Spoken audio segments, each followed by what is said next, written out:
अंधी माँ की कहानी। एक कस्बे में एक विधवा अंधी औरत रहती थी। उसका एक बेटा था जिसके पालन पोषण की सारी जिम्मेदारी उसके कंधों पर थी। वह अपने बेटे को पढ़ा लिखा कर एक बहुत बड़ा आदमी बनाना चाहती थी, इसलिए उसने उसका दाखिला कस्बे के सबसे अच्छे स्कूल में किया। वह दिन रात मेहनत करती ताकि बेटी की स्कूल की फीस दे सके। लड़के के स्कूल के बच्चे उसकी माँ के बारे में जानते थे। वह सब उसे अंधी का बेटा कहकर चिढ़ाते थे।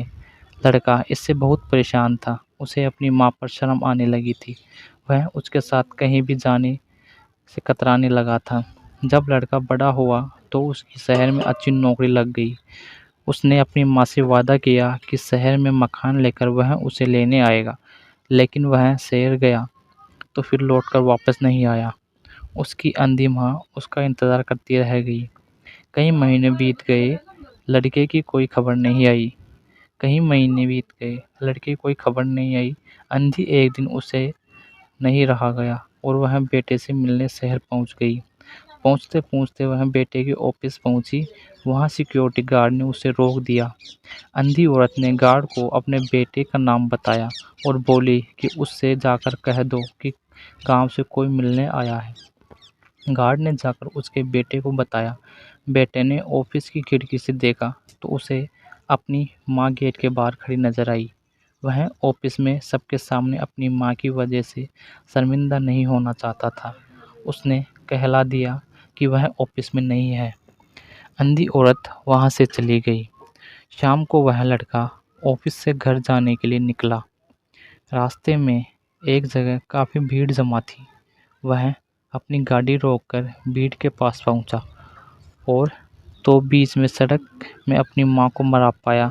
उसके हाथ में एक चिट्ठी थी जिसमें लिखा था, बड़े दिन हो गए थे, तेरी कोई खबर नहीं मिली। चिंता हो रही थी इसलिए तुझसे मिलने चली आई। तू तो अब बड़ा आदमी बन गया है।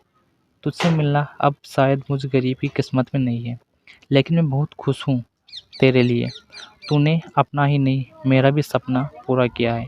मलाल है कि तेरी तरक्की देख नहीं सकी। काश बचपन में तेरी आंखों में सरिया न घुसा होता और मुझे तुम्हें अपनी आंखें न देनी पड़ी होती, तो तेरी तरक्की अपनी आंखों से देखकर सुकून से मरती। तेरी अंधी माँ। ये पढ़कर लड़का फूट फूट कर रोने लगा।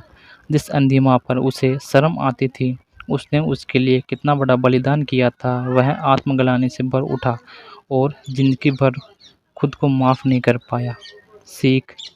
दोस्तों, माता पिता अपने बच्चों के लिए अपना सर्वस्व निछावर कर देते हैं। उनका हमेशा सम्मान करना चाहिए। यदि आपको यह कहानी पसंद आई हो तो आपके अपने YouTube चैनल लाइक, शेयर एवं सब्सक्राइब करना ना भूलें और मिलते हैं एक और नई कहानी के साथ। तब तक आप अपना और अपने परिवार का ध्यान रखें। धन्यवाद।